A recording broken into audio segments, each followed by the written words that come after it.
Bismillahirrahmanirrahim. Assalamualaikum warahmatullahi wabarakatuh. Alhamdulillah, sudah lama pengen ketemu, pengen matur, pengen jumpa dengan Profesor Afiq Arsidi. Ya sekarang dikasih sama Allah Subhanahu wa Ta'ala. Ternyata lebih adem wajahnya dari yang saya perkirakan. Adem betul. Mudah-mudahan insya Allah di tangan beliau bukan cuma UNS seperti yang tertera di deklarasi, tapi seluruh perguruan tinggi di dalam negeri dan di luar negeri. Insya Allah nanti tergabung semua perguruan tinggi di 5 benua di bawah benderanya UNS, insya Allah. Amin. Mudah-mudahan insya Allah. Ustaz Syihab, terima kasih sudah membawa saya kemari, kawan-kawan dari Solo, Isyarima, dan teman-teman mahasiswa-mahasiswi. Saya benar-benar punya jalan untuk membuat orang miskin menjadi kaya, untuk membuat orang yang bodoh menjadi pintar, untuk membuat orang yang lemah menjadi kuat. Saya dengan izin Allah SWT dan juga kawan-kawan yang bergerak di dunia Al-Quran Al-Karim seperti mendapatkan ilham dari Allah SWT, seperti doa kita-kita, doa kami-kami, doanya semua orang. Ya Allahumma inna nas'aluka fahman nabiyyin wa hifdzal mursalin wa ilhamal malaikatillahil muqarrabin. Bahwa yang paling gampang untuk mengangkat orang-orang kecil menjadi besar, orang-orang hina menjadi mulia, sederhana sekali. Tempelin dia dengan Quran, rekatkan dia dengan Quran, satukan dia dengan Quran, blend dia dengan Quran. Insya Allah berubah, betul-betul bakal berubah. Setiap apa yang kemudian nyambung dengan Allah Subhanahu wa Ta'ala, memang dia akan berubah. Saya mengingat sejarah berdirinya Paytrend. Paytrend ini, Prof, salah satu perusahaan kami dengan izin Allah Subhanahu wa Ta'ala yang bergerak di bidang IT. Saya tidak menyangka, seperti saya lihat tadi daftarnya, ada anak-anak mahasiswa kedokteran yang habis Quran, ada anak-anak fakultas teknik, ada anak-anak yang dari berbagai latar pendidikan. Saya juga tidak menyangka diri saya kemudian diundang ke Silicon Valley, Amerika Serikat, untuk proses tawar-menawar perusahaan kami dibeli oleh salah satu perusahaan di Amerika. Mereka bukan sedang berhadapan dengan pebisnis, tapi ketika saya berangkat ke sana dan dialog dengan mereka, bicara tentang harga, saya seperti memandang mereka sedang berbicara dengan penghafal Quran. Ketika kemudian mereka 2 kali datang ke Indonesia untuk membeli perusahaan kami Paytrend, dan saya dengar mereka dari mulut mereka sendiri, mereka menawar $10 juta. Kita perusahaan Paytrend, perusahaan payment gateway. Jadi saudara kalau mau beli pulsa, beli listrik, bayar-bayar ini dan itu, kita bayarnya pakai Paytrend. Mudah-mudahan nanti pembayaran UNS bisa pakai Paytrend. Nah, karena mereka pengen masuk ke industri ini, ya, ada Kasyong namanya di Hong Kong. Dia menjadi besar dan punya kemudian bank yang besar sekali, kemudian menjelajah ke berbagai negara, bahkan benua, karena awalnya dia main di perusahaan payment, di perusahaan manajemen pembayaran, lalu lintas transaksi. Mereka bilang, saya minat dengan perusahaan Anda, kita pengen masuk ke Indonesia lewat perusahaan Anda. Valuasinya saya dengar dari mereka $10 juta. Saya terkejut bahagia, tapi nggak kaget ketika saya mendapati, oh saya ada di dunia itu ya, oh saya ada di dunia ini ya, sesuatu yang sebelumnya saya nggak pernah ngerti, nggak pernah tahu.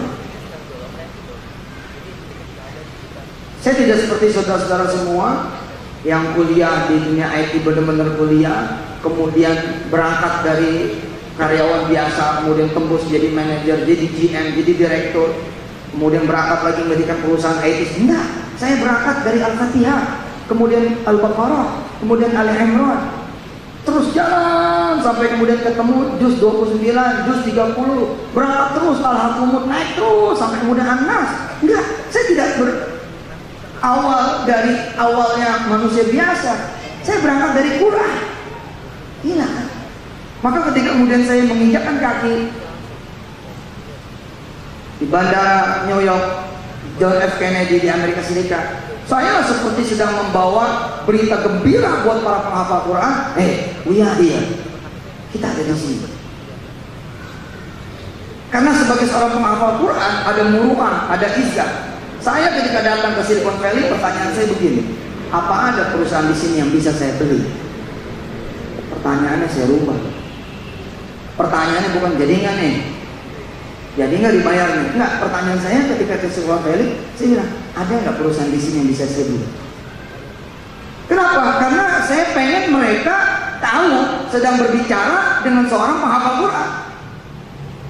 Oh, saya bukan sombong, tapi ini izah seorang penghafal Quran. Kenapa kita penghafal Quran jadi yang dibeli? No, saya yang pengen beli. Bagaimana nanti gedung putih kita rubah jadi gedung merah putih?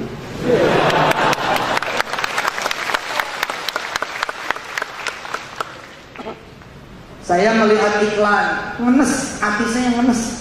Saya sebagai orang yang mencintai Indonesia, karena Rasulullah menyuruh saya mencintai negeri, mencintai tanah air kita, mencintai bumi pertiwi. Orang-orang tua saya juga mengajarkan saya mencintai negeri saya. Ngenes. Ketika kemudian terulang lagi terulang lagi, ada iklan. Selamat datang Indosat Oredo. Buat sebagian orang itu peristiwa biasa. For me, buat saya itu bukan peristiwa biasa. Sedih kan? Udah lama saya mencontohkan ya proses kemudian lepasnya Indosat dari tangan negeri kita.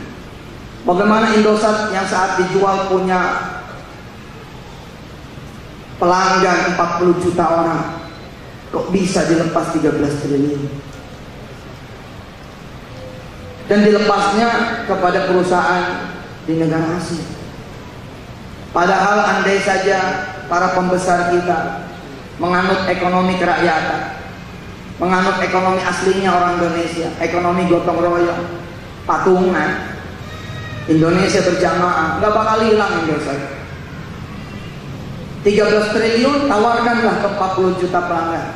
Cukup dengan satu short message, dengan satu SMS singkat, our valuable customer, pelanggan yang terhormat, mau nggak jadi ownernya Indosat?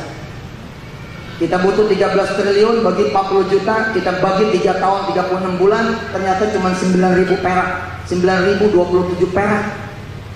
Sehingga kalimatnya cukup begini, kalau saya kemudian menjadi pembesar saat itu, dan tidak bicara kalau, insya Allah mudah-mudahan yang akan memimpin negeri ini adalah orang-orang yang memang berpihak kepada negerinya, berpihak kepada bangsanya. Cukup SMS-nya begini: tahan pulsa Anda 10.000 setiap bulan selama 36 bulan, welcome, you are my owner, you are my owner, Andalah pemilik barunya Indosat. Tapi tidak dilakukan. Terus jalan sekian tahun, kita menyaksikan presiden kita kemudian menyampaikan di depan layar kaca. Salah satu dari jutaan orang yang menonton adalah saya. Ketika ada salah satu orang kemudian bicara bagaimana dengan Indosat, dia punya satelit. Kemudian Pak Presiden waktu itu ngomong, kita tidak usah bicara Indosat, Indosat itu 200 triliun terlalu mahal. Saya ingat betul. Makanya dengan spirit itu, saya alih-alih sudah tinggal bicara time schedule pembayaran 10 juta dolar, saya malah bilang saya mau buka kantor di sini. Saya mau beli salah satu perusahaan di sini. Gimana caranya? Karena saya mengingat, ya Allah, beberapa tahun kemudian valuasi Indosat jadi 200 triliun. Memang sudah ampau sabla untuk kita beli, karena memang itu bukan buat dijual, nggak mau dijual sudah. Kemudian datanglah iklan terbaru Indosat Oredo. Aduh, orang lain tertawa, saya menangis, asli menangis. Beberapa tahun sebelumnya BI merger dengan Maybank, dibeli oleh Maybank. Kalimatnya masih dua, BI Maybank. Tapi beberapa tahun setelah akuisisi, akhirnya kemudian Maybank mengumumkan tidak lagi memakai BI. Ini kalimat belum jadi Pak, tapi saksikan kebenaran omongan hari ini. Besok ketika dia mengatakan selamat datang Indosat Oredo, enggak, itu ada kalimat yang kemudian akan terhapus karena memang bakal dihapus, yakni selamat tinggal di Indonesia. Sama seperti Sony Ericsson. Ketika kemudian Ericsson dibeli oleh Sony, namanya masih dua, Sony Ericsson. Besok kemudian Ericssonnya hilang, tinggal Sony. Bagaimana kemudian orang sedunia lupa Stadion Etihad itu dulu stadion apa namanya? Lupa. Memang sudah begitu. Kalau barang udah dibeli, ya suka-suka yang beli. Saya nggak kebayang bila kemudian separuh bumi Indonesia atau malah seluruh kemudian rakyat Indonesia memakai petrem. Nggak kebayang sama saya. Jika kemudian servernya, sistemnya, manajemennya dimiliki oleh Amerika, mendingan ame bini daripada Amerika. Ame bini aja deh. Kumi itu anak saya yang kedua namanya Kumi. Jadi Al-Kumi ini anak aneh. Wirda, Umi, Kun, Hafiz, Aisyah. Anak saya 5 kalau. Alhamdulillah. Satu biang. Kumi, bangunlah. Kumi artinya bangun. Bangunlah. Kumi, bangunlah. Mu'annas. Bangun. Kumi.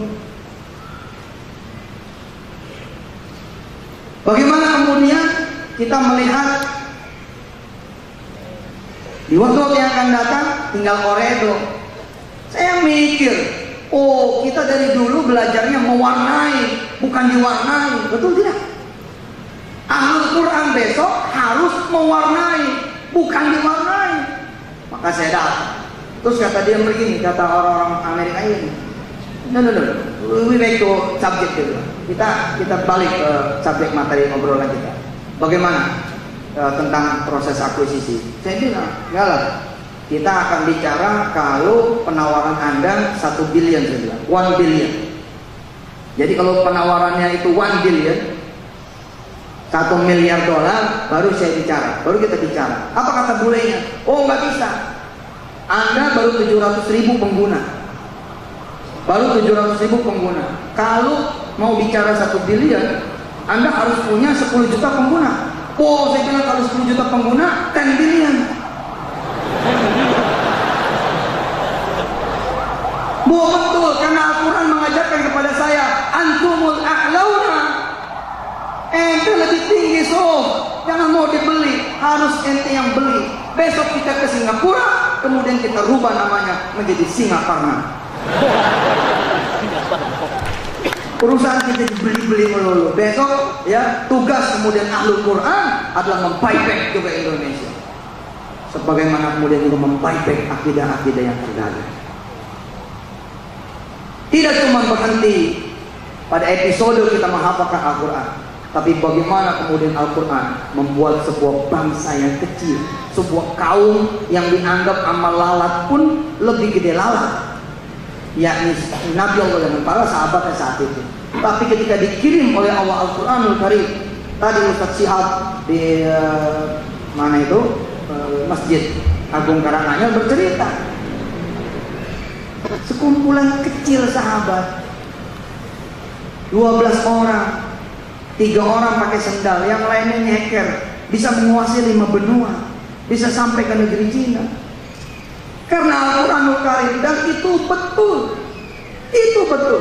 Saya dulu mencontohkan seperti ini. Mana tangannya? Tangan, pinjam tangannya. Ayo, taruh di atas. Taruh di atas tangannya. Oke? Al-Quran itu, ayo. Barang semua, 1, 2, 3. Al-Quran itu ibarat seperti ini. Taruh di bawah tangannya. Ada di dasar laut. Ada orang tenggelam di dasar laut. Kemudian dia naik, terus sampai ke permukaan. Mana seorang? Terus sampai ke permukaan. Dijemput sama nelayan, naik ke perahu, dinaikin ke perahu, dibawa ke tepi pantai, dibawa ke rumahnya, dikasih handuk, dikasih pakaian, dikasih makanan hangat, dikasih minuman hangat. Orang ini mandi, kemudian makan. Ditanya juga bisa kerja apa, ditanya juga bisa kerja apa, bisnis apa, usaha apa. Dia jawab nggak tahu. oleh si pemilik rumah, si nelayan, diajari bercocok tangan dan dikasih lahan. Akhirnya dia bisa bekerja, dia bisa bertani, dia bisa berkebun. Kemudian dia tambah luas kebunnya, dia bisa dagang di kampung itu. Mana? Dia bisa dagang di kampung itu. Kemudian dia bisa berdagang antar kampung, berdagang antar pulau, menguasai pasar di Indonesia, menguasai pasar di negerinya, kemudian berdagang lagi antar negara. Dan ketika dia meninggal dunia, dia terus naik, nggak bisa di stop, unstoppable, sampai kemudian posisinya mentok. Ada sisinya Rasulullah Muhammad SAW.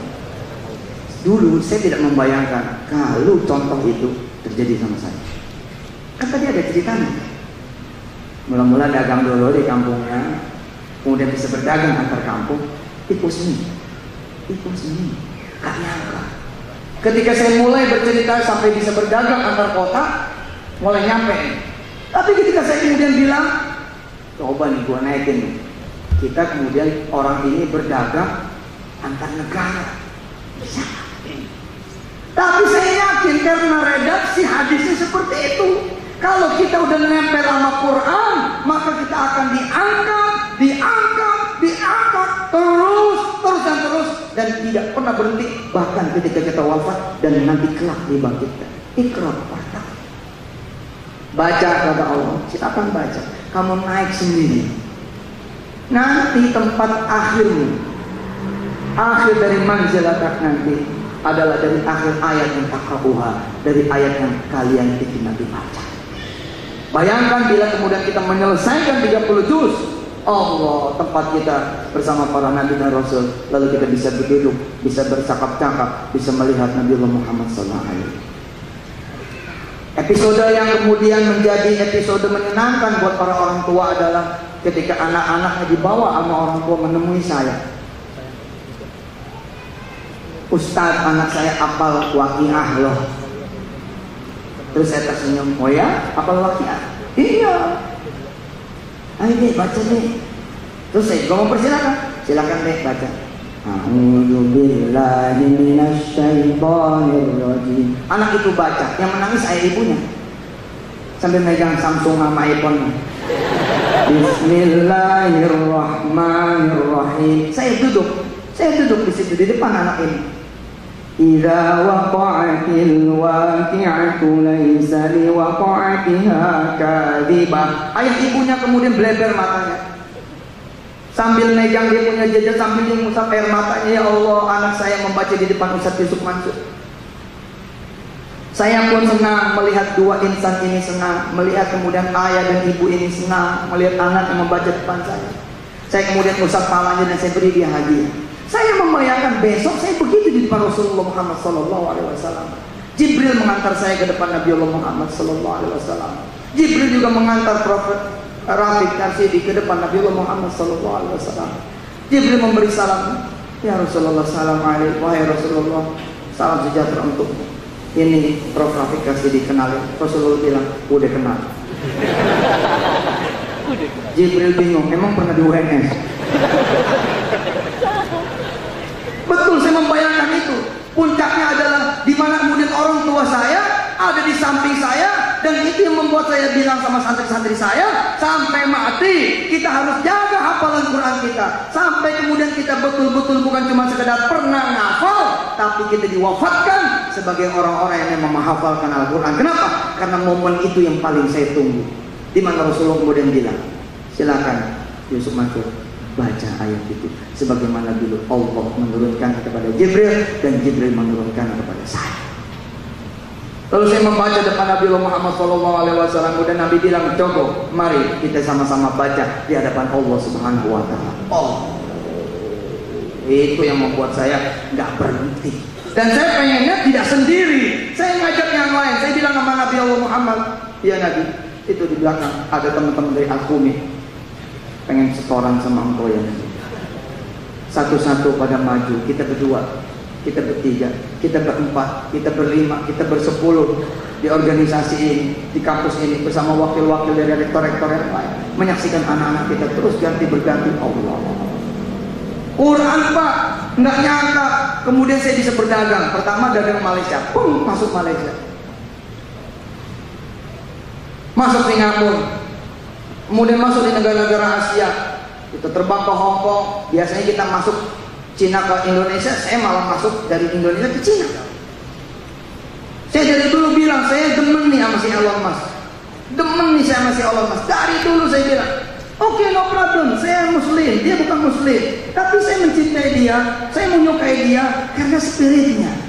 Saya mendengar, saya kemudian membaca, saya melihat sejarahnya dia. Bagaimana kemudian Elon Musk berangkat kemudian dari Afrika Selatan menundukkan Amerika di usia yang masih sangat belia. Ketika dia berumur 6 atau 7 tahun, dia bilang sama teman-temannya, "Kamu ya sini." Temannya pada datang. Ada apa? Ada yang manggil El, ada yang manggil Elon, ada yang manggil Mus. Ada apa? Kata si Elon Musk, "Look at the moon." Lihat itu bulan. Elon Musk nanya, menurut Anda semua, menurut teman-teman, is it far? Jauhkah? Atau dekat?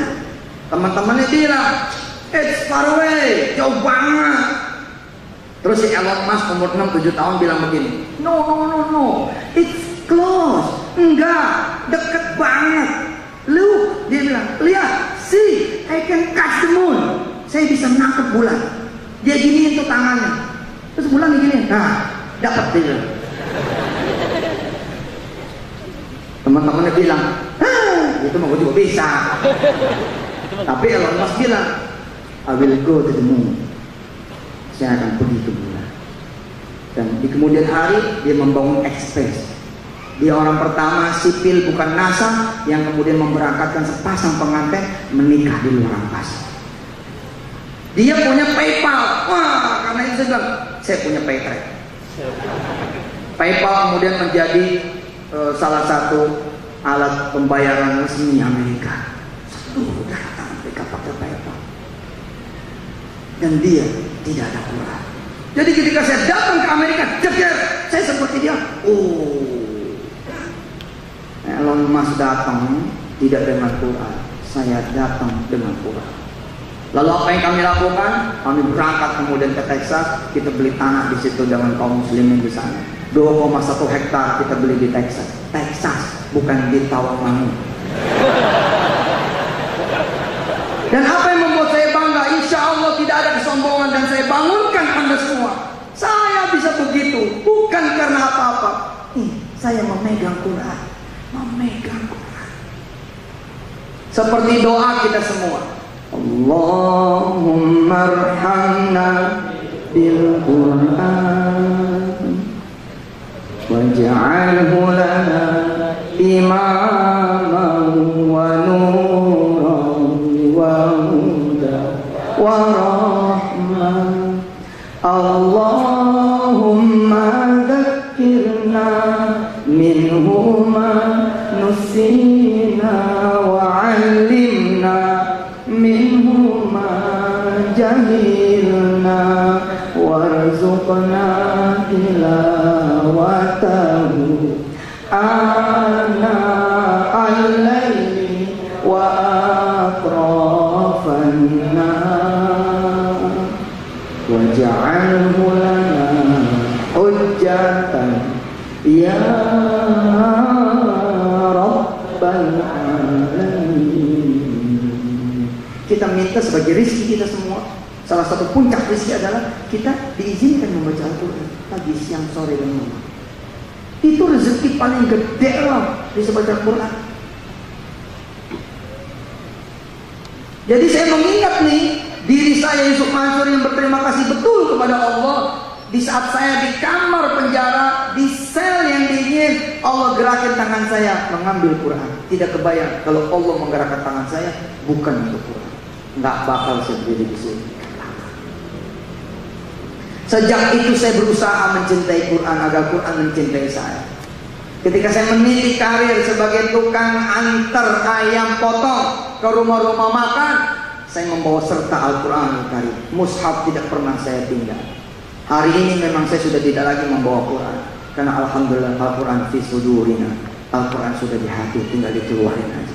Dulu Pak, saya teman saya banget, saya suka bilang sama teman-teman yang lain, sampai kapan lo jadi kurir? Ayo kita wudu, kita sholat di musolanya rumah-rumah makan Padang. Saya ingetin teman-teman, apa kata teman-teman? Jam, lu aja sama titip salam sama Allah ya, gitu.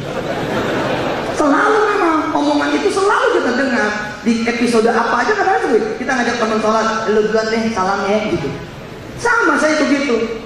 Kan orang nganterin ayam, ada yang nganterin minyak, ada yang nganterin kulit ini, ada yang nganterin daging, ada yang nganterin ikan, ada supplier macam-macam, semua ngumpul di dapur. Lalu mereka tidak langsung pulang, kenapa? Karena nuker kwitansi. Nah, di antara pengiriman dan nuker kwitansi, saya pegang Quran. Itu yang membuat saya kemudian berangkat di Amerika. Lalu saya bilang sama Allah, ya Allah, ji'na bil Quran. Ya Allah, saya datang sama Quran. Wirda juga datang ke Amerika dengan Quran. Umurnya 14 tahun, dia tidak berangkat dengan duit. Orang menyangka itu kan putrinya Yusuf Mansur, wajar. Enggak Pak, saya tidak ada. Wirda tidak punya piutang apa-apa ke saya. Itu Wirda dan umur 8 tahun. Dia bilang, saya mau ngapal Quran, mau minta hadiah dari Allah, pengen sekolah di Paris. Umur 8 tahun, 9 tahun. Ketika waktu kecil sepatunya rusak, dia datang ke saya, ayahnya. Dan saya seorang ayah yang insya Allah, alhamdulillah izin Allah mengerti. Allahus Samad, Allah nak, yang tempat kamu itu bergantung Allah. Allah juga tempat kamu meminta. Yang lain itu nggak ada apa-apanya, nggak bisa. Wa ya'buduna min dunillahi ma la yanfa'uhum wa la yadurruhum. Ketika dia bilang kepada saya, Papa, sepatunya tuh udah mangap. Umur 9 tahun, 8 tahun, 9 tahun. Beliin dong Pak. Saya bilang sama Wirda, udah sholat? Belum. Sholat dulu, ya, duha. Gila, bawa sepatunya, taruh di atas sejadah, ya. Unjukin Allah tuh, gitu. Si Wirda bilang, emang Allah bisa ngedengar Pak? Bisa Kak, Allah bisa ngedengar. Terus Allah tahu tempat beli sepatunya di mana? Tahu Kak, nanti urusan Allah. Anak 8 tahun lah, dialog sama anak 8 tahun kayak apa sih? Lalu Wirda sholat, dia bawa sepatunya ke situ. 2 minggu dia sholawatin 100 sholawat sepatu. Alhamdulillah kemudian saya diundang ke pabrik Nike. Begitu ceramah, kata direksinya, Ustadz foto dulu di sini. Sekalian ini ada hadiah buat Ustadz, sepatu. Kata direksi itu, kebiasaan kami kalau orang datang ke pabrik kami kasih produk kami. Saya kebayang kalau saya ke pabrik Mercy.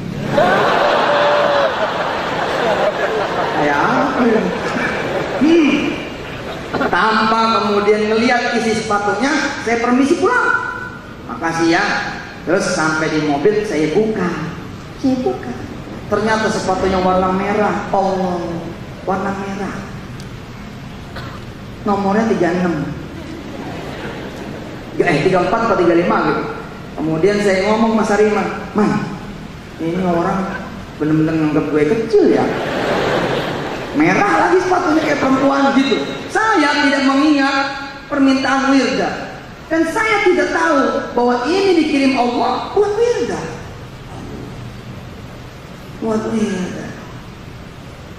Terus kata Sariman, kata panitia, boleh ditukar Ustaz? Jangan. Kalau ditukar jangan. Kalau ditambah boleh. Gitu bro, ditukar jangan. Nambah boleh. Saya pulang. Begitu saya pulang, kebiasaan anak pertama, langsung begitu dia ngeliat saya tuh, Papa gitu, dia peluk saya, dia tomprok saya, kemudian dia ngeliat sepatu. Nah, sepatu kakak nih. Gitu. Ya saya bilang, benar juga. Ini dialog 2 minggu yang lalu. Terus saya tanya, Kak, mau bener? Terus baca sholat, terus bawa sepatu ini ke sholat tua. Terus Pak. Maka ketika dia berumur, kemudian 12 tahun, 13 tahun, dia tembak Amerika, dia pasang poster-poster di kamar dia. Ada satu kalimat kecil, Quran will bring me to everywhere, to anywhere. Kalimat dia, Quran akan membawa saya kemanapun, dimanapun. Luar biasa. Alhamdulillah, Dia lagi jalanin program, sekolahnya lompat-lompat, pindah-pindah. Jadi mulai dari New York dulu turunnya, jeder, itu sebulan di New York pindah, kemudian ke Washington DC pindah lagi terus. Nanti insya Allah seset 50 kota, 50 country, 50 state di Amerika. Wirda selesai pulang dan peninggalan dia adalah rumah kasus di seluruh Amerika Serikat. Dan bayangkan saudara, umurnya masih 14 tahun. Apa yang membuat dia seperti Quran?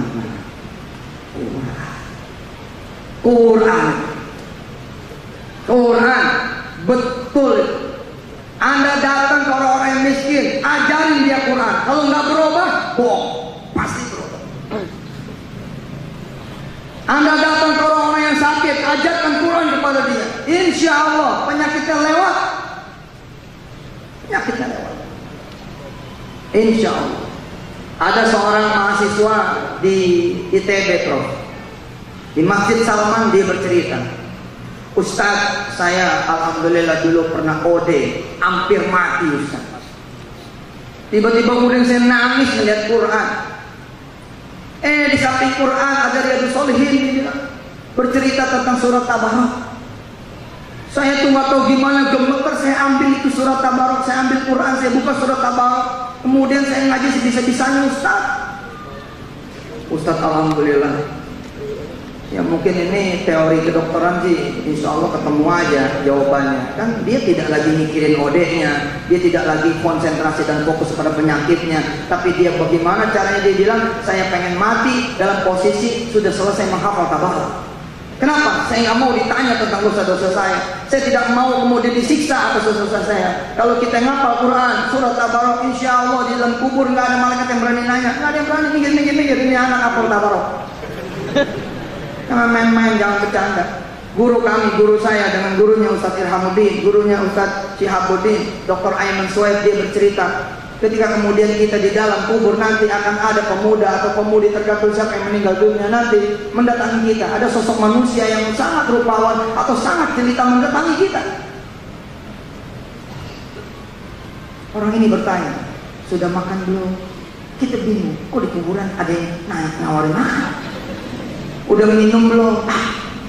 Terus dilihat kasur kita seperti apa. Lalu orang ini bilang, yang sosoknya begitu rupawan, begitu jelita, sebentar akan aku ambilkan makanan, sebentar aku akan ambilkan minuman, sebentar aku akan ambilkan kasur. Makanan, minuman, dan kasur yang diambil itu dari surga. Lalu Dr. Aiman Suhaib bilang, manhi, siapa dia? Dia adalah Al-Quran yang kita baca ketika di dunia, menjadi teman kita. Allahu Akbar. Sebaliknya teman-teman kita yang belum dapat hidayah, dia belum sholat, yang nemenin ular sejauh akrab. Begitu kita meninggal dunia, jeder dibangunin, begitu kita bangun melek, ada ular gede bener gitu. Terus kita nanya, siapa kamu? Ularnya ketawa, emang kelihatannya apa? Gua ular tahu gitu. Quran. Wirda berangkat dapat beasiswa 720 juta per tahun. Enggak ngurus proposal, enggak nulis surat, enggak minta ke instansi manapun. Bahkan yang memberi visanya wakil dubes. Ada wakil dubes datang. Saya bilang jangan datang, bawa visa sini. Karena males saya ngantrinya. Saya males ngantri. Kan kalau kita bikin visa di Amerika tuh ngantri ya pinggir jalan itu ya, negara kita ngantri pinggir jalan. Bener aja. Dia datang tuh wakil dubes, diurusin sama dia. Kok bisa begitu? Wih, bisa. Kenapa? Inside him bukan Intel, tapi Quran. Inside him bukan Intel, tapi Quran. Kan ada tuh, tong. Intel Inside. Intel Inside, prosesor Intel. Kalau ada Inside, kalau di Inside kemudian itu ada Intel, beres, cepat, apa kerjanya, kuat. Nah ini di dalam Quran, di dalam Wirda Quran. Ya Allah, luar biasa. Saya nyontohin itu seperti orang tenggelam. Saya tenggelam, benar-benar tenggelam. Tenggelamnya juga dihimpit batu, gak bisa gerak. Hingga kemudian saya mendengar suara Al-Quran. Quran memanggil-manggil saya, sini, sini, tahun 98. Sini, buka.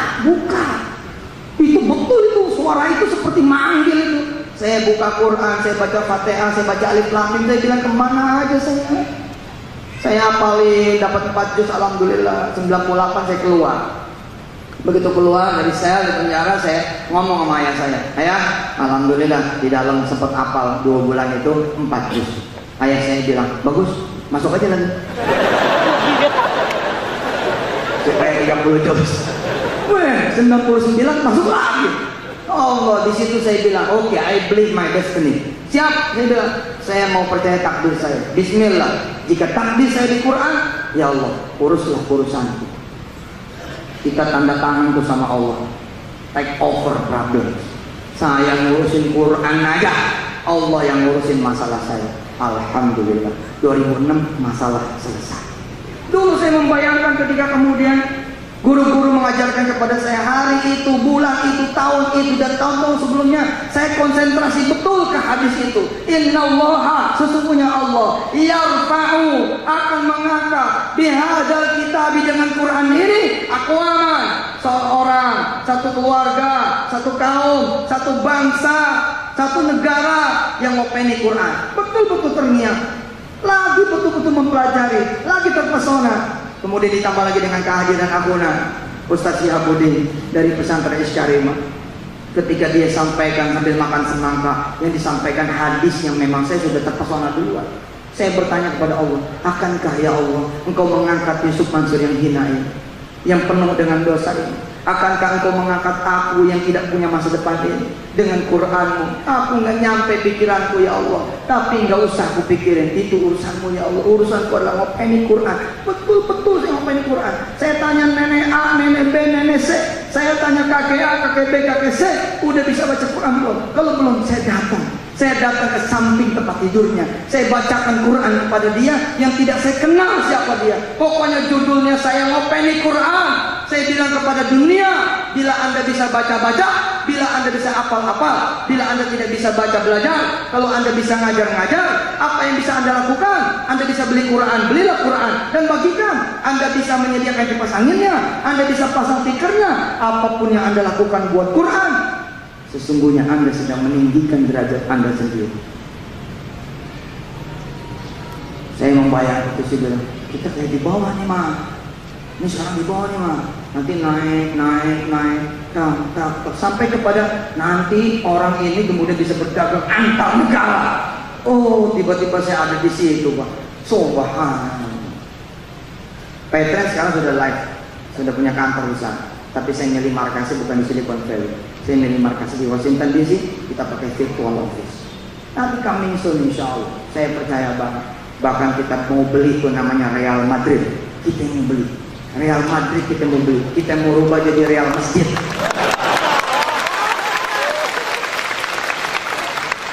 Barcelona kita rubah jadi Barca, insya Allah pemainnya turun pakai baju haji. Messi lo pakai baju haji sana. Messi bilang kenapa? Woi, bukan woi, gua ownernya pakai. Itu yang terjadi ketika Anda berjilbab kerja sama seseorang yang mengatakan pakai ini topi Natal. Anda nggak bisa ngomong apa-apa. Saya juga nggak bisa ngomong apa-apa. Bisa, ya sudah, makanya warnai, beli, jangan jadi yang dibeli, beli. Dan izin, apa ya? Udah mau sholat Jumat, nggak ada sholat Jumat. Oke. Gak bisa, Anda harus jadi pemimpin. Maka ketika pemimpin ketemu seperti Prof. Rafiq, kayak begini, Masya Allah, Alhamdulillah, dia pimpin, Allahu Akbar. Beliau tadi dengan kegembiraan yang menunjukkan begini begitu, subhanallah. Pak, nanti Bapak ngomong seperti itu bukan dengan saya, dengan Rasul,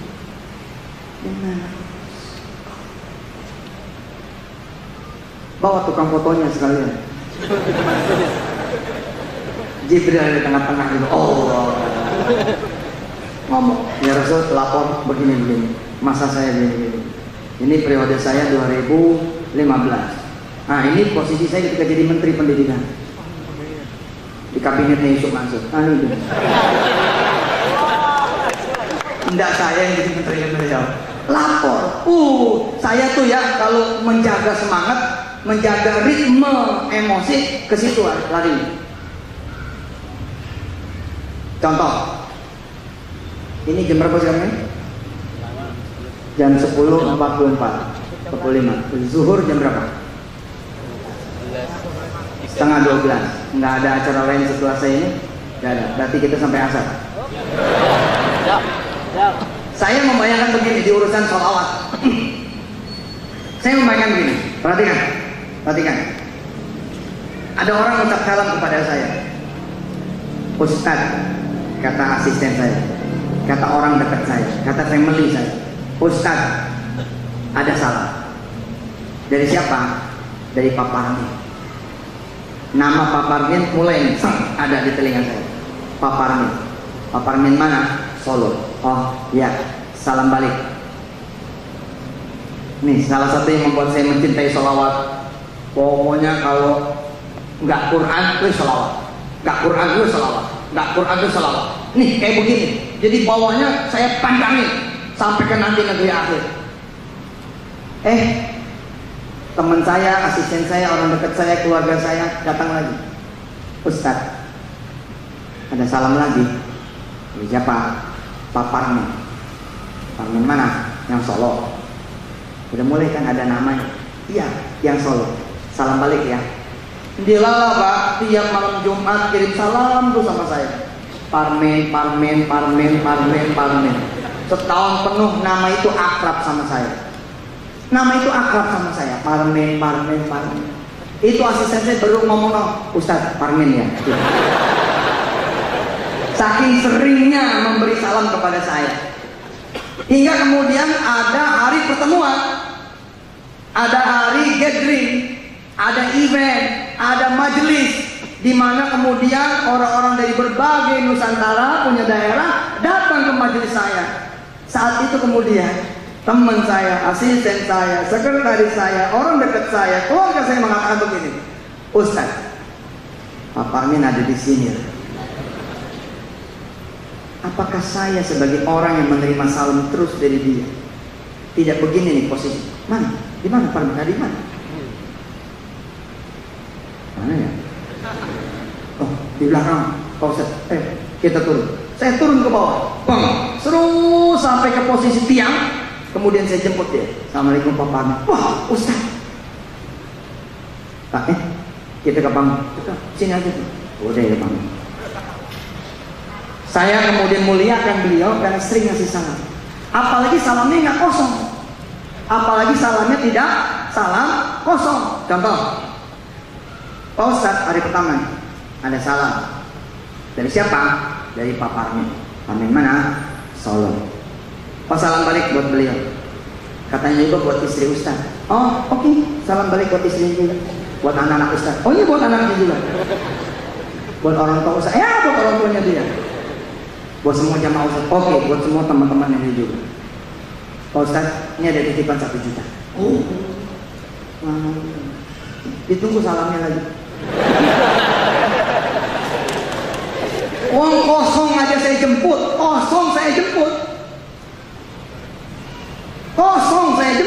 Bagaimana lagi ada isinya?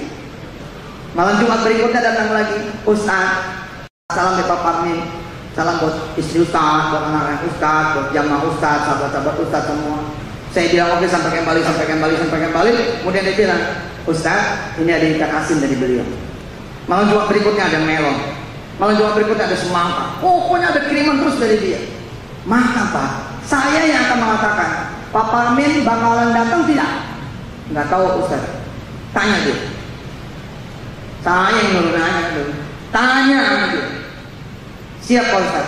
Izin, Pak Ustaz katanya datang. Baik. Lewat pintu mana dia nanti? Tanya. Lewat mobil apa? Pelat nomornya gimana? Kita siapin tempat buat dia. Itu tidak. Karena sering. Nah, saya membayangkan ketika bersolawat kepada Rasulullah Muhammad SAW seperti itu. Jibril kasih salam. Ya Nabi, ada salam. Misalnya, dari siapa? Dari Yusuf Mansur. Oke, salam balik buat dia. Katanya salam juga buat istri engkau ya Nabi. Oke, salam buat istri juga. Salamnya buat turunan-turunanmu ya Rasul. Salamku juga buat turunan-turunanmu sampai hari kiamat nanti. Salamnya juga buat sahabat-sahabatmu ya Rasul. Sampaikan kepada beliau siapa yang menjadi sahabat Yusuf Mansur, salamku untuk dia. Lalu saya terus-menerus memberikan salam. Lalu Jibril pun menyampaikan terus-menerus, nama saya sudah ada di hatinya Rasul. Allahumma sholli alaihi. Nama saya, nama kita semua sudah ada di hatinya Rasul. Di catatan saya nggak bohong. Hari ini Prof. Rafiq Karsidi sudah ada catatannya di Allah, di Rasulnya, dan para malaikat-malaikat membawa Al-Quranul Karim. Wal mursalat, al-mursalat. Lihat cek dari ayat 1 sampai dengan 5. Semua malaikat-malaikat yang membawa wahyunya mengenal para Rafiq Karsidi dan semua teman-teman Al-Qumi dan siapapun yang berkhidmat dengan Al-Quran. Saya tidak salam kosong. Saya membawa duha untuk Rasulullah. Saya membawa tahajud untuk Rasulullah. Itulah duit, itulah semangka, itulah melon berwarna. Saya mencintai sholat-sholat sunnah. Saya mencintai ibadah-ibadah sunnah. Kenapa? Karena saya ingin menunjukkan kepada Rasulullah, ya Rasulullah, aku mencintaimu. Maka kalau saya salam kosong di padang mahsyar, Jibril akan menyampaikan begini kepada Rasulullah, ya Muhammad, labbaik ya Jibril.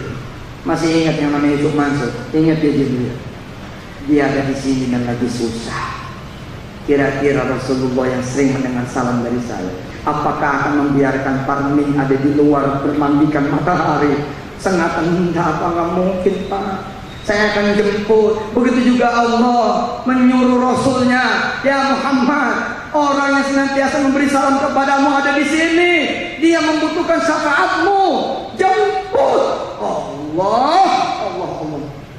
Terhadap Quran pun begitu. Di wisuda rumah tahfiz yang pertama, saya menangis. Saya bilang, ya Allah, saya pengen kemudian Rasulullah mencari saya. Di mana ada Yusuf Mansur? Di mana? Rasulullah kemudian menenteng saya. Sungguh ada orang nungguin kamu. Saya bingung. Mestinya pertanyaannya ada Allah yang nungguin kamu, tapi pertanyaannya Rasul, ada orang yang nungguin kamu, tapi yang ngomong Rasul siapa? Saya kemudian dengan bangganya ditarik oleh Rasul. Saya pun bangga karena yang menarik adalah Rasul. Keluar dari kerumunan kesulitan saya, menyeruak, kemudian keluar. Ternyata di sana udah ada ibu saya. Ini yang membuat saya stabil stamina saya di Quran. Insya Allah kan tidak pernah berubah. Apa kata Rasulullah? Yo, ini ibu kamu. Ayo siap-siap.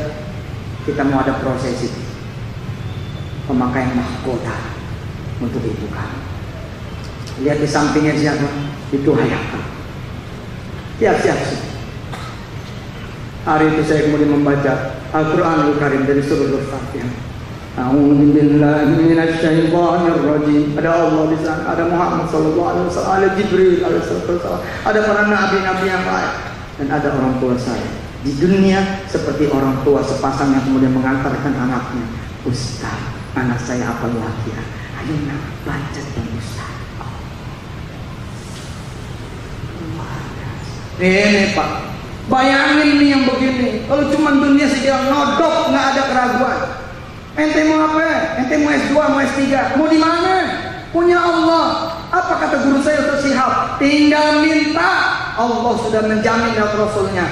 Itu aku akan berikan kepada dia. Sa'uti, aku akan berikan kepada dia. Apakah dia meminta atau dia tidak meminta, aku akan berikan kepada dia. Bahkan afdal, lebih tinggi, lebih besar, lebih bagus, lebih kuat, lebih mewah, lebih mahal daripada apa yang orang lain minta tanpa Quran. Nah, dunia mau udah beres, sudah pokoknya beres ya. Ada rumah masih ngontrak, tobat yang malam tuh berdua suami istri ngaji, berdua tuh suami istri ngaji tiap malam. Kalau cuman kebeli kontrakannya itu bukan Quran. Perhatikan, kalau cuman kebeli kontrakan itu jadi kontrakan dia bukan Quran. Quran itu Pak, 9 kanan, 9 kiri, tanah 3.000 belakang, tanah lapangan bola lagi di depan. Semua Pak akan diberikan kepada orang ini. Kenapa? Karena ada Quran di dalamnya. Disetok semuanya. Saya dulu gak kebayang mobil saya bisa 1.000 lebih banyak. 1.000. Yusuf Mansur mobilnya 1.000. Coba, bagaimana ceritanya itu Pak? 1.000 nggak kebayang sama saya. Saya waktu menyedekahkan mobil satu-satunya, saya bilang sama istri saya, "Mah, kalau cuma diganti 10 mobil masih masuk akal nih. Tapi kalau kita sedekah di tahun 2003 ini, sedekah CR-V kita ini, mobil GR-V kita ini, terus diganti sama Allah 700, itu tuh yang nggak masuk akal. Gimana caranya ya?" Allah bilang, "Mathalul ladzina yunfiquna amwalahum fi sabilillahi kamathali habbatin ambatat sab'a sanabila fi kulli sumbulatin mi'atu habbah.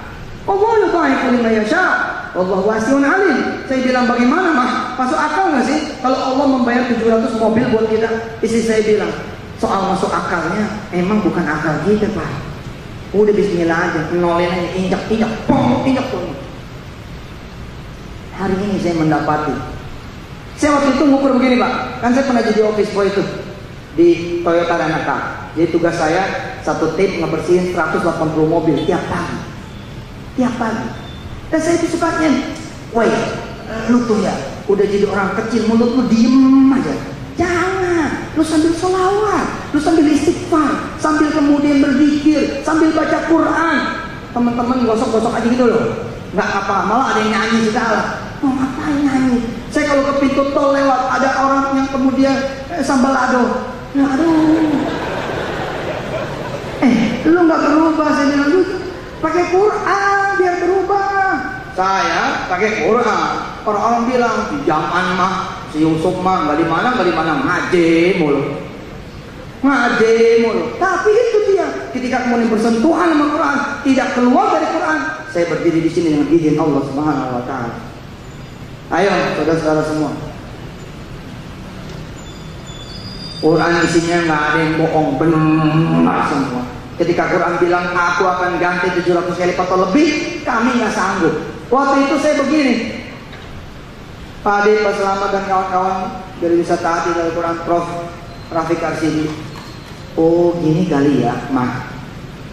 Nanti kita akan punya perusahaan dengan karma. Lalu orang-orang akan nitip mobil dan kita punya perusahaan dengan 1000 mobil.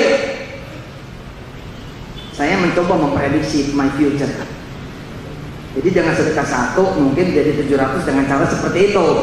Ternyata enggak.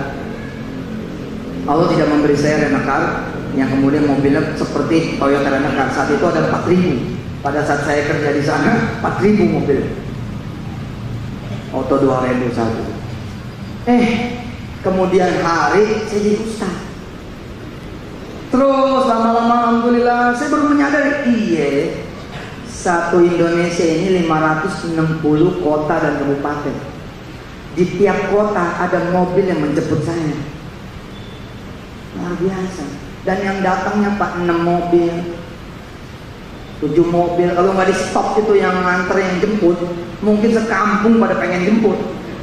Berarti kalau satu kota ada 10 mobil, itu 5.600 mobil di seluruh kota. Bahkan ada mobil saya di Turki, ada mobil saya di Rusia, ada saya pergi ke Kazakhstan, ada mobil saya di Kazakhstan. Kita buka rumah taktis di Macedonia. Macedonia udah ada tuh.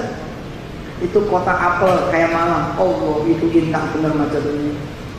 Saya berangkat itu kota negara Balkan ya.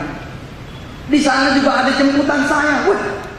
Oh begini rupanya. Allah bilang, "So, aku bayar kamu dengan jumlah mobil yang unlimited. Tapi aku taruh di tempat-tempat yang nanti kamu butuhkan." Pokoknya begitu kamu datang ke mobil keluar, nggak perlu bayar bensinnya, nggak perlu ngupain sopirnya, dan mobil itu boleh dibawa pulang ke Jakarta. Gitu Pak Parmin ya. Ini mobil Pak Parmin apa? Boleh dibawa ke Jakarta. Kalau Ustadz mau bawa aja.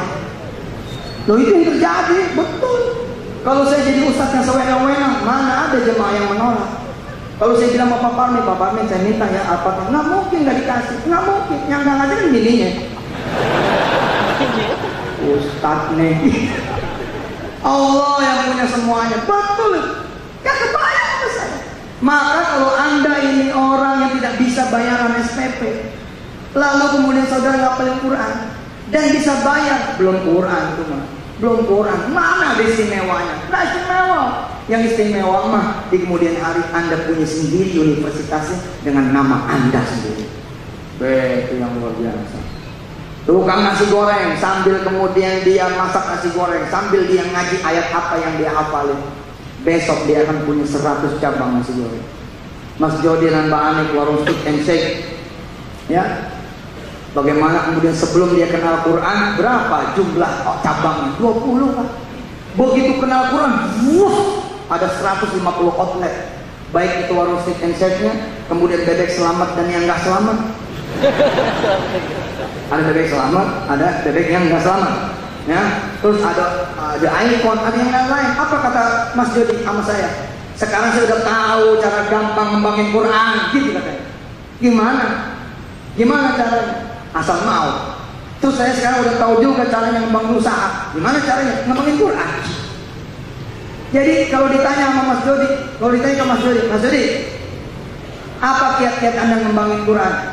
Ya gampang. Asal aku mau aja, insya Allah lah itu ada jalan. Terus apa kiat-kiat Anda untuk mengembangkan usaha Anda? Ngembangin Quran. Simple, the simple word, simple sekali. Jadi kalau ditanya kerjaan Anda apa Pak Jody? Kerjaan saya ngopeni Quran. Ngopeni Quran. Wah, pokoknya keren dah. Insya Allah besok mahasiswa-mahasiswa sini, masya Allah, insya Allah. Begitu nanti saya berangkat jeder makan di warung sate gitu ya. Ini ente mahasiswa toh? Siapa namanya? Ini depan. Depan. Ya. Hah? Wisnu. Nanti ada sate Wisnu. Fakultas apa? Hukum.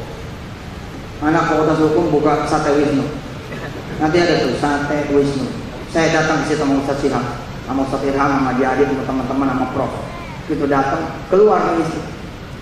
Oh Ustaz, kenal saya nggak? Enggak.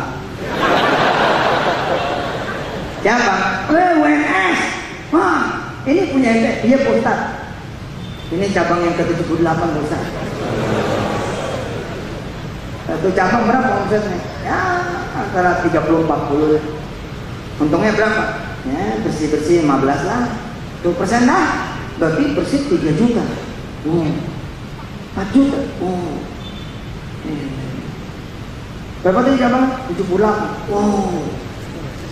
Betul itu. Jadi 250 jutaan sehari. Iya Pak Ustaz. Apa rahasianya? Rahasianya Ustaz. Ayo, mari kita lihat. Kemudian saya ditenteng tuh sama beliau ke dapur. Saya ditenteng ke dapur, ke kitchennya, ke tempat masaknya itu sate. Ternyata semua orang di dapurnya penghafal Quran. Jadi sambil ngebakar sate sambil ngapalin Quran. Bagaimana nggak berkembang? Tsumma anzala 'alaikum min ba'dil ghammi amanatan nu'asa yaksha ta'ifatan minkum. Apa kata Wisnu? Ustaz, jajalin sate aneh. Beda Ustaz, ini sampai tusukannya empuk.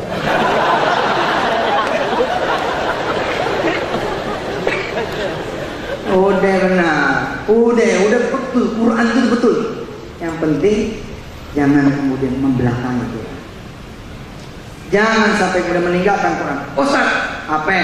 Banyak kok penghafal Quran yang hidupnya susah. Enggak, gua nggak percaya. Panggil. Nggak percaya, saya nggak percaya banget. Ada penghafal Quran itu susah, nggak percaya. Kecuali proses. Proses pak. Masa nggak berproses? Proses dong. Terus saya datang. Assalamualaikum Ustaz. Iya. Betul kamu hidupnya susah. Iya Ustaz. Buat makan aja saya nggak ada. Kamu penghafal Quran? Iya Ustaz. Tahun berapa selesai? Ada 2 tahun yang lalu.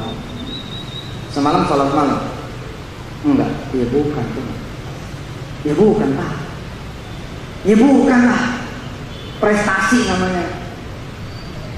Prestasi apa? Oh apa Quran? Prestasi. Belum apa Quran? Prestasi. Sholat zuhur tanggal 3.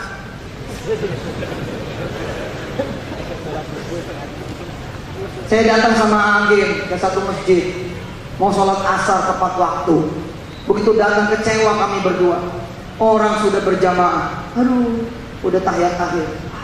Saya bilang sama kita langsung masuk ke rombongan ini atau nunggu mereka salam? Kata tunggu sebentar. Salam nih orang, saya pengen salat asar nih sama Assalamualaikum warahmatullahi wabarakatuh. Assalamualaikum warahmatullahi wabarakatuh. Terus keluar orang ini tanpa berdoa. Melihat saya Ustaz, kita. Terus kita tanya, emang udah azan asar? Oh enggak, tadi sholat zuhur. Luar biasa. Cukup. Anda betul menghafal Quran? Betul. Terus gimana? Susah. Masa saya jadi penghafal Quran? Akhirnya Allah tempatkan saya menjadi tukang tarik delman. Yang benarnya Allah. Oh nggak percaya saya tuh? Nggak percaya.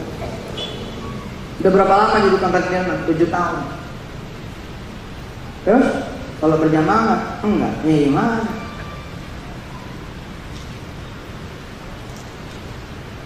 Orang yang kemudian tidak dapat berkahnya Quran karena dia berhenti.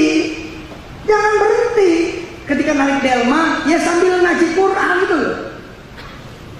Ini datang nih ke Monas atau datang ke sini Solo, kemudian dia narik delman yang wisata itu loh. Kemudian naik nih orang. Begitu naik orang, dia kemudian orang naik pada moto-moto Solo dan sekitarnya, dia baca Quran. Walillahi mulkus samawati wal ard wallahu ala kulli syai'in qadir. Sambil kemudian ngangonin itu kudanya, sambil kemudian merasapinya, sambil kemudian ngangon kambingnya, sambil kemudian jalin warungnya. Terus begitu. Inna fi khalqis samawati wal ardi wa ikhtilafil laili wan nahari laayatin li ulil albab. Ada orang beli mas bakso, sedekah lain bakso itu. Selesai ini baksonya, berangkat lagi. Inna fi khalqis samawati wal ardi wa ikhtilafil bakso. Tutup layanin dulu. Pergi orang itu beli, baca lagi. Inna fi khalqis baksonya. Gua tutup aja warungnya nih. Kalau ngaji nggak kelar-kelar nih. Tapi benar. Saya tadi cerita tuh pagi ketika saya menjadi tukang penjaga toilet. Ini menjadi kisah terakhir. Karena setengah jam saya pengen dialog sedikit sama teman-teman. Saya jadi tukang penjaga toilet. Apa sih yang saya lakuin? Saya nggak jagain toilet. Saya cuma tulis kata-kata kecil di depan toilet.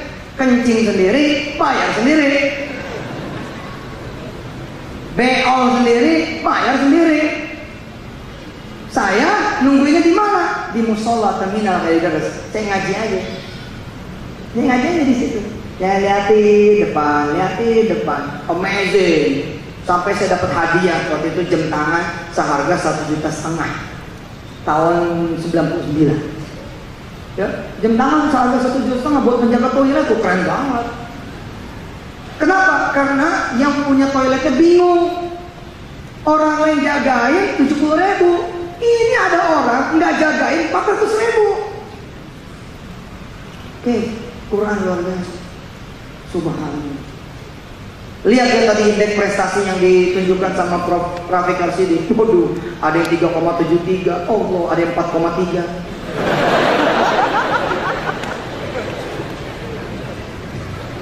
Dua orang. 373. Fakultas apa Prof tadi? Yang 373 itu. Kedokteran. Allah. Begitu ada orang bunting pengen melahirkan, nggak pakai di anestesi, dia panggil perawatnya, bacain surah Maryam. Bacain surah Maryam, perawat duduk, suaminya disuruh duduk, dengar ya. Kafha ya ain sad. Itu bayi di dalam pengen keluar, pengen dengerin dari luar. Hebat loh. Orang datang dibacain Quran. Allah, saya aja sakit nih. Saya kalau sakit nih, saya panggil santri-santri. Santri masuk ke kamar saya, kemudian pada duduk, pada bacain Quran. Allah, aduh. Kumi ya, nomor 2 tuh anak Kumi. Itu nurunin wirda. Kalau saya pusing tuh, diambil wudhu, kemudian dia datang, dibacain, dipegang tuh kepala saya. Papa, mudah-mudahan papa sehat ya. A'udzubillahi minasyaitonir rajim. Ar-Rahmanu 'allamal Qur'an, khalaqal insana 'allamal bayan. Ayah siapa yang nggak baik digituin? Dipegang sama anaknya, Allah. Apalagi dipegang bininya, Masya Allah. Sehat kan? Nggak jadi sakit, bangun dah kita bangun semua udah dipegang istri kan? Alhamdulillah. Emang ngerti lu tawa-tawanya?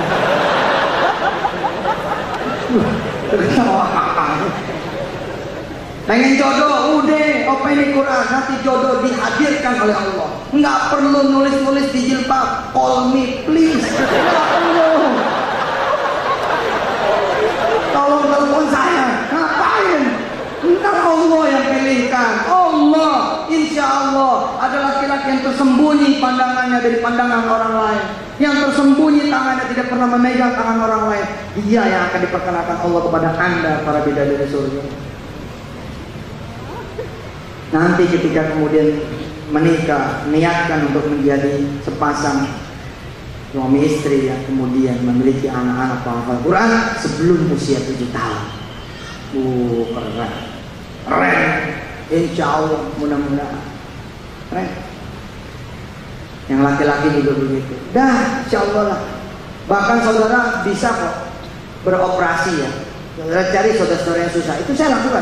Saya datang Ustaz siap ke teman-teman saya zaman dulu, ke saudara-saudara saya bilang, utang lu berapa? Gitu. Oh, kenapa mau bayarin ya? Gitu. Enggak, gue mau ngajarin lu Quran. Apa hubungannya? Bayar utang sama Quran? Ada. Begitu gue selesai ngajarin lu Quran, lu doa supaya utang lu lunas. Insya Allah utang lu lunas. Betul. Semua yang percaya pada episode tahun 98, 99 sampai 2006 sukses story semua, nggak ada yang fail, nggak ada yang gagal. Ayo ciptain generasi baru di mana nanti anda akan berangkat yang pergi ke Polandia. Ngapain? Sana anda ekspor batok kelapa. Batok kelapa tuh diekspor ke Polandia. Luar biasa itu. Anda berangkat ke Polandia sambil terima pembayaran, tanda tangan sambil Anda buka rumah tangga di sana.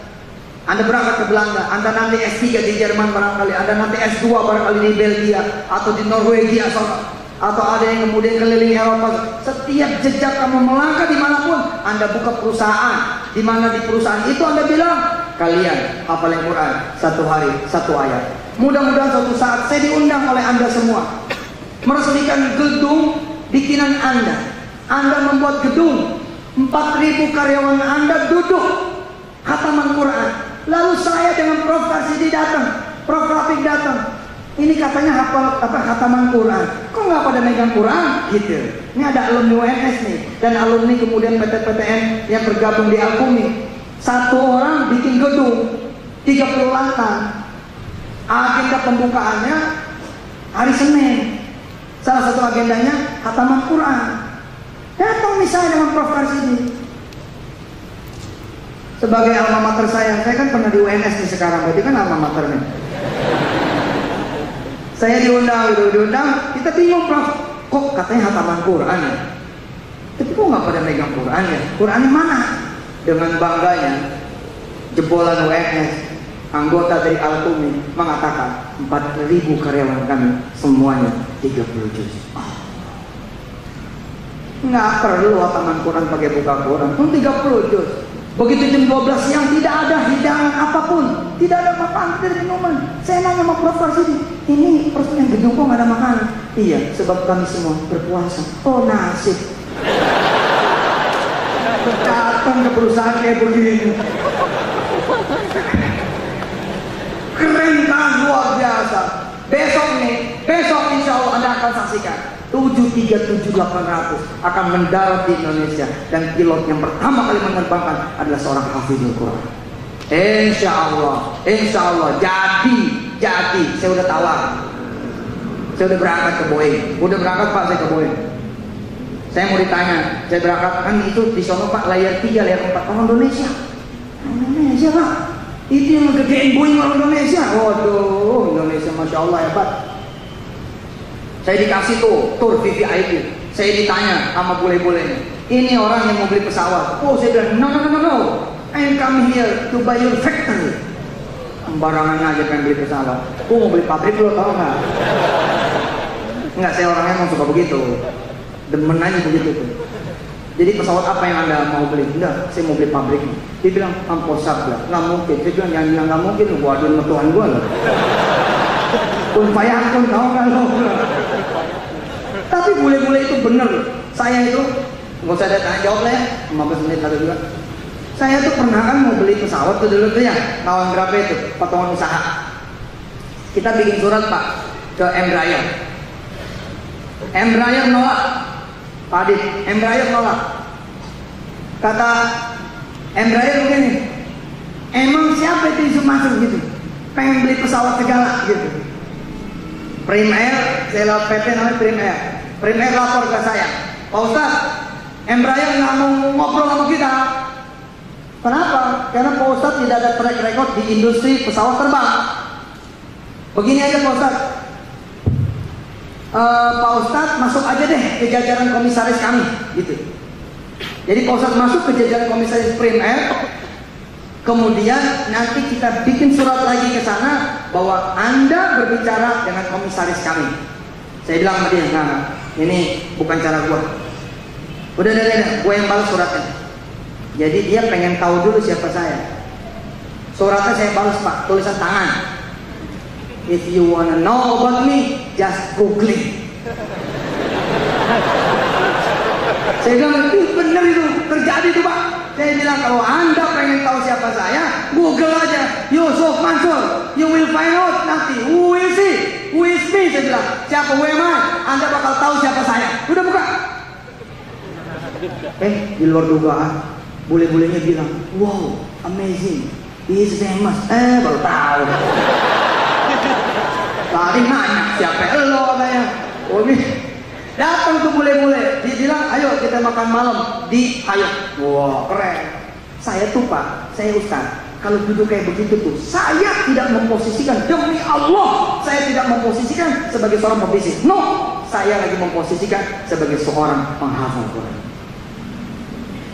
Jadi duduk nih di Hayat, Bang, perwakilan dia, ada direktur Asia Pasifik, kemudian duduk didampingin manajer, kemudian lokalnya, bla bla bla, ngobrol sama saya. Pas pembukaan, saya bilang, baik, mari kita buka, let's we open this meeting with suratul Fatihah. Oh, buat tahlil dulu. Bingung boleh-boleh, what's Fatihah?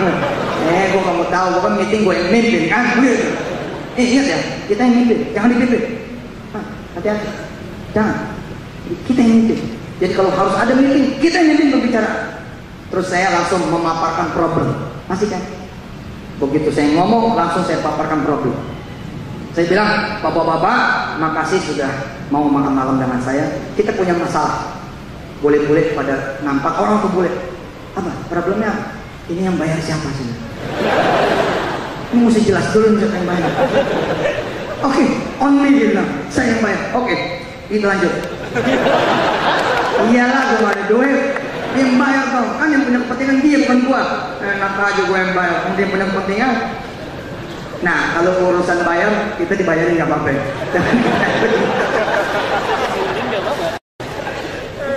Ya Allah, nanti akan ada rumah sakit dari mulai security-nya sampai kemudian kalau rumah sakitnya semua hafiznya hafiz. Keren. Begitu ada orang loading barang, security masuk. Mau ngantar apa Pak? Mau ngantar obat. Sudah hafal Ali Imran? Belum Pak, hafalin dulu baru masuk. Berapa Ali Imran? Nah bisa, ayo ikutin saya. Alif Lam Mim. Supir truk barang ngaji Alif Lam Mim. Oke masuk, itu sudah Ali Imran ayat 1. Oke? Kamu 100 kali ngantar barang kemarin 100 ayat. Jadi siapa suppliernya rumah sakit kami?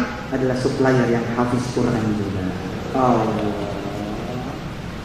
Insya Allah bakal kejadian. Nanti begitu dilantik, tidak ada Quran di atas presiden yang dilantik. Nggak ada. Habis katanya yang lantik, dia hafal ngapain pakai Quran? Itu kan yang dilantik pakai Quran, yang kagak hafal Quran. Lah kalau presidennya udah hafal Quran, ini buat apa? Kata yang latih dia hafal, tempelin aja. Insya Allah. PR masih panjang, tapi Allah akan menemani kita. Amin. Insya Allah. Kita berdoa bersama-sama. Sebagai penutup doa, kita langsung minta ayah kita. Doa, kita langsung minta pemimpin kita. Doa, kita langsung minta Prof. Rafiq Arsidi agar kita semua yang menjadi anak-anaknya. Saya juga termasuk anak, insya Allah. Mudah-mudahan saya bisa S3 di sini. Amin. Insya Allah beasiswa, beres. Bahkan dapat uang saku. Tenang. Saya lagi selesai S2 Pak, ekonomi syariah. Doain nih, mudah-mudahan bisa selesai. Dan saya bilang, jadi pengusaha, balik kampus, balik. Nah benar itu, yang benar aja. Ayo kita berhenti sekolah, kita berhenti dari.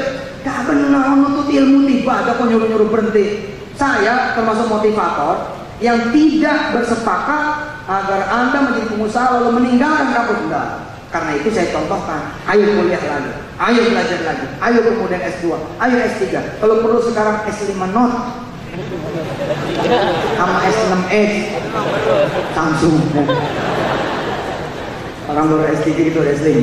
Alhamdulillah. Ya, kita aminkan doa dari Prof. Rafiq Arsidi. Mudah-mudahan Allah SWT mengabulkan doa beliau untuk kita semua, untuk bangsa ini, untuk negeri ini, bahkan untuk dunia dan semesta.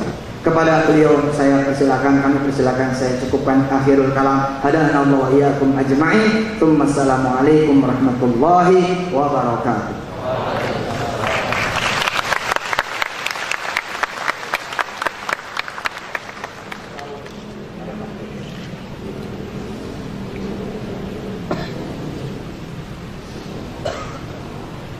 Ila diniyah al-Fatihah. Alhamdulillah. Bismillah. Allahumma sholli ala